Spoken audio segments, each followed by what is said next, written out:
When time first began, the Eternal gave life to powerful beings of light, the Drakeels. But as misfortune would have it, the power given to these creatures awoke in them only a boundless pride and an inexhaustible thirst for dominion. Shaken by this betrayal, the Eternal banished them to the deepest abyss of Dracomundus. It was there, in the depths of the earth, that they twisted into the monstrosities that we know today as dragons. Alas, possessed more than ever by hate and vanity, the Banished refused to admit themselves defeated. Through their voices, they persisted in corrupting humanity. Through their blood, they defined the land we call our home. From that moment on, mankind would live in fear. Fear that one of the Dragon Lords, the most powerful of the Banished, would one day return to the surface. With the support of his dragon kin, Saw Ichnog succeeded in escaping from his subterranean prison. And brave souls, guided by the light, rose up and vowed to push him back. Soldiers of the Order, righteous and faithful to the Eternal, who suffered body and soul after coming into contact with draconic corruption. Rare were those who remained impervious to the depraved whispers of the dragons on the outskirts of this gaping breach. One such person was Godefroy of Clairval, Grand Knight of the Order of the Eternal.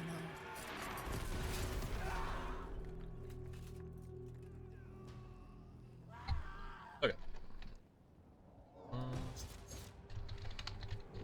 A little bit.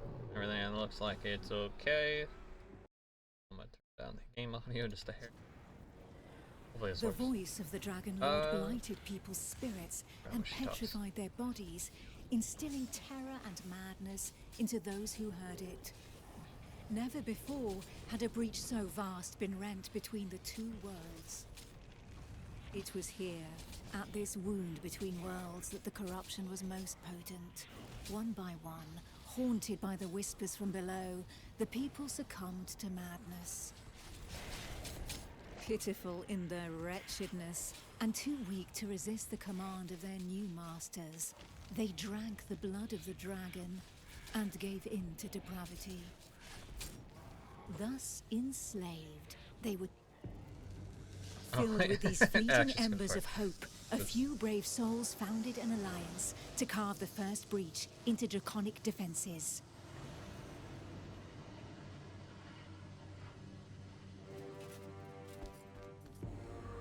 This dude's armor still hella cool. Here, the Dragonkin's power was strong. It fused our world with that of the Banished.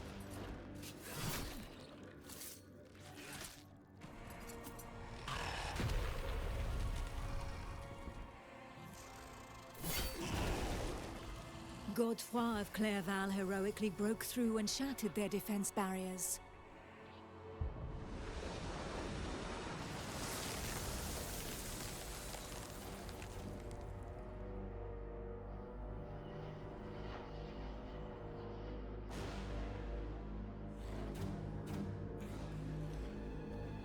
This act of bravery, a feat of the righteous alliance of men, allowed me to lend aid to the Knights of the Order of the Eternal.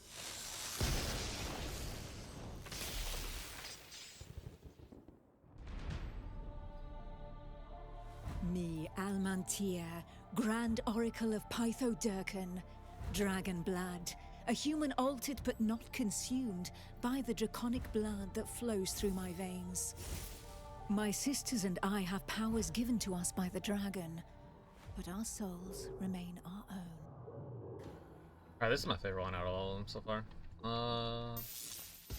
For the powers. There we go, teleport. I won't be able to run through it as fast as the other one. I don't know why, whenever things spawn, this game just gets like... Neither dragonkin very nor jittery. entirely human, and affected our thoughts to those of the dragons.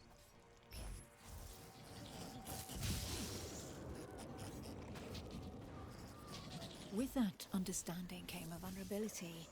We soon learned that we were at the mercy of their whispers. The voices threatened to consume us. Oh, get out of my with way. no hope of salvation. Closer to the breach made by Sir Ichnog, Godefroy, fighting fire with fire, confronted the draconic hordes.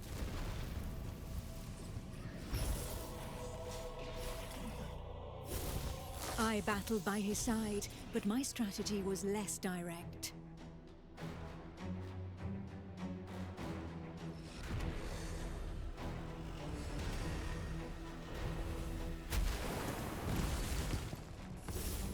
My draconic power allowed me to open up a passageway for the men of Nurogard, all of them prepared to make the ultimate sacrifice to save what remained of humanity.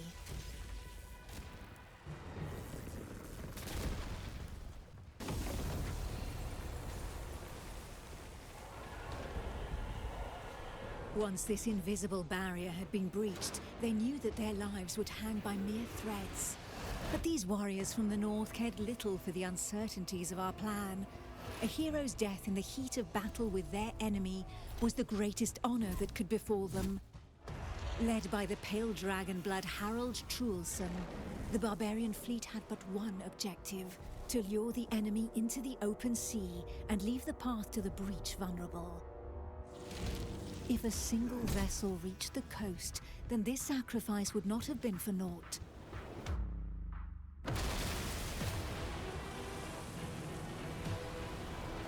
Harold Truelson reached the hostile shore and avenged those fallen from the Toriel clan. This dude's pretty badass too. I mean, he kind of seems like a typical barbarian type, The but barbarians of Nurogard feared neither pain nor death, and they welcomed violence as they might an old and familiar friend. Truelson knew this friend better than most. spin to win is so satisfying though. I'm so glad that they put that in the prologue. The whole ice thing is pretty cool too. I wonder if it's going to be like elemental based, where you can choose different elements, or if it's solely ice. Highly trained clansmen, risking their lives in the process, had successfully imbibed the pale dragon's blood without succumbing to the corrupting voices. Among them was Truelson. To become a dragon blood barbarian, he paid the ultimate price and cast away a portion of his humanity. In exchange, he received draconic powers that he put to use. The pale dragon blood had achieved his goal. The Alliance's plan, as unlikely as it was to succeed, could run its course.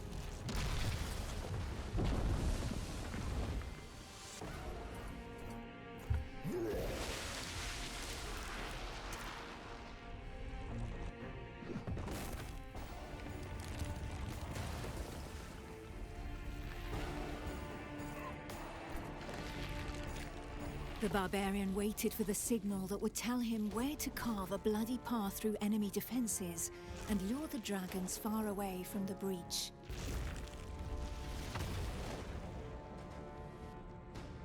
Bro, this is ridiculous. Like, it's worse than last The time. nomads, every bit as proud and as fearless as the warriors from the north, joined the alliance of men to help push back Sir Ichnog, the Crimson Dragon. Sitting astride their draconic hybrids, these tracker archers faced the dragons steadfastly and seemingly without fear. Not one would allow the enemy to make easy prey of them. Hides, wings, teeth, blood. For the Kongarati, each draconic monstrosity was not only a threat, but also a quarry from which they could gain valuable resources.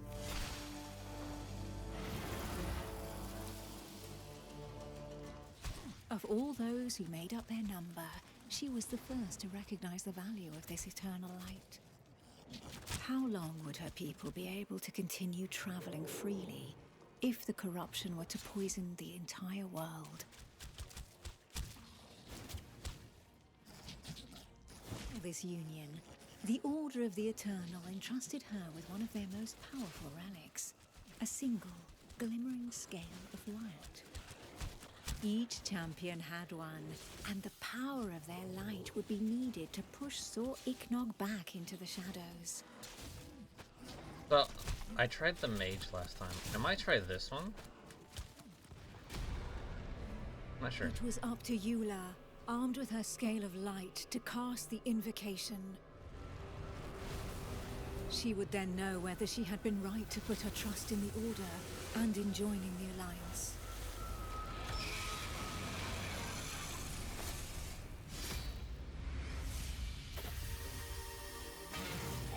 The power of the light was like nothing ever seen before. We heard the Dragon Lord howl into our minds, racked with pain and rage.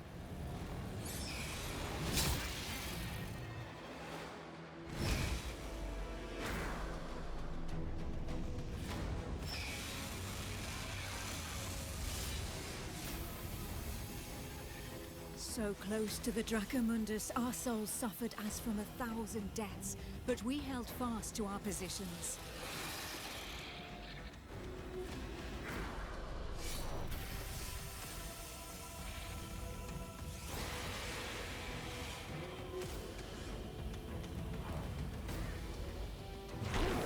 From downtown.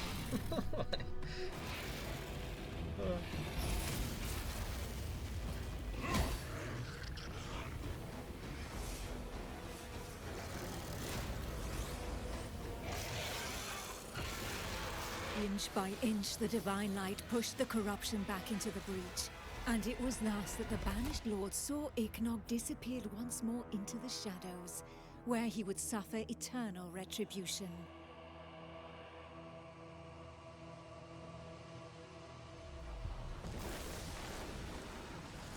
Once calm fell, we were all that was left, the sole witnesses to the feat accomplished by the Alliance of Men.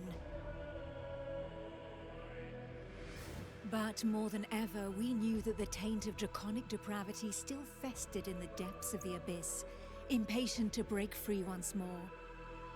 Thus, from the union of men and their allies that stood together in the face of the draconic threat, an elite corps was established within the Order of the Eternal, the Dragon Hunters.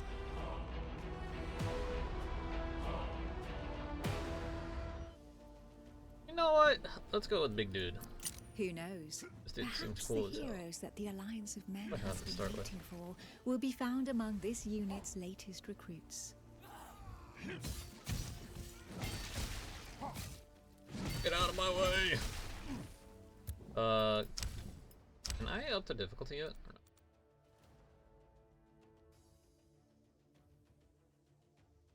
There's no hate on them, but it is boringly easy in the beginning.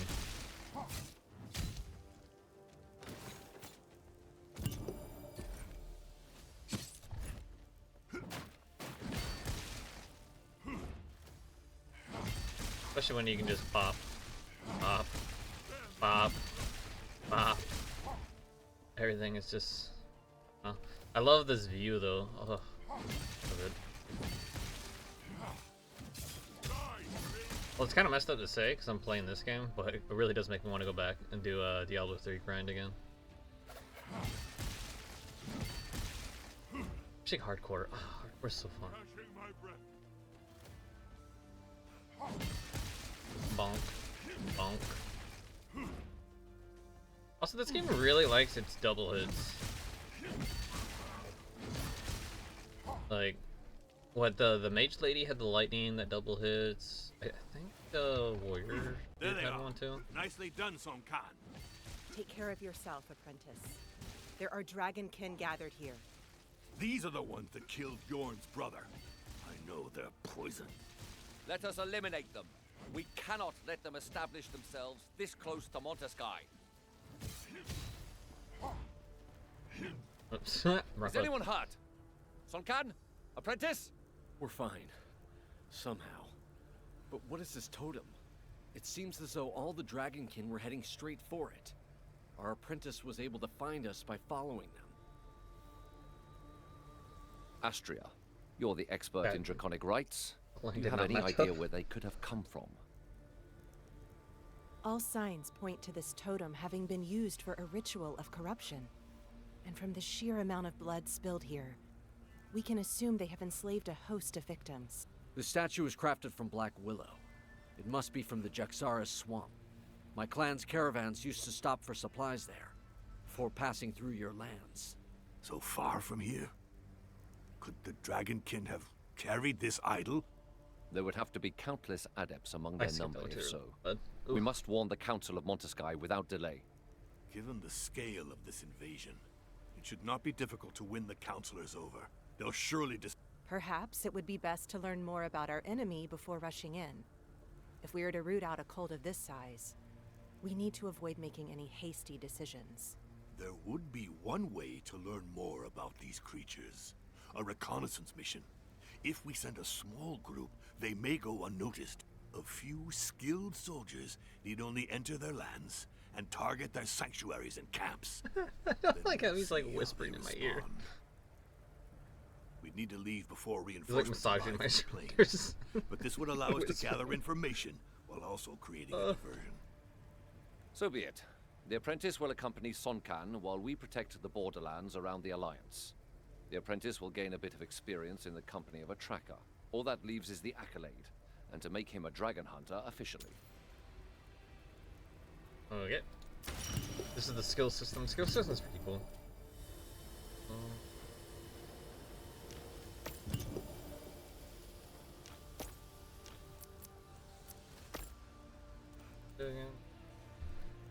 Skill has a chance of generating chocolate. I still haven't learned. Like, oh, I guess you do it there. It never really says. Oh. I also want to get rid of this skill and just put this over there. I feel like that's a lot better anyways. It doesn't really seem like I can use enough of my resource yet. Maybe spinning. Yeah, definitely spinning. I mean, it didn't in the prologue, so I kind of assumed I can get away with it, but...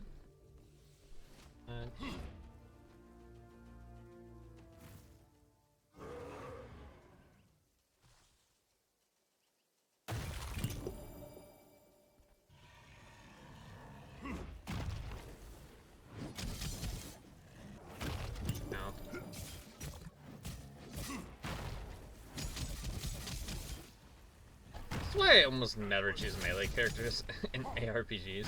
Like, oh, I switched that skill.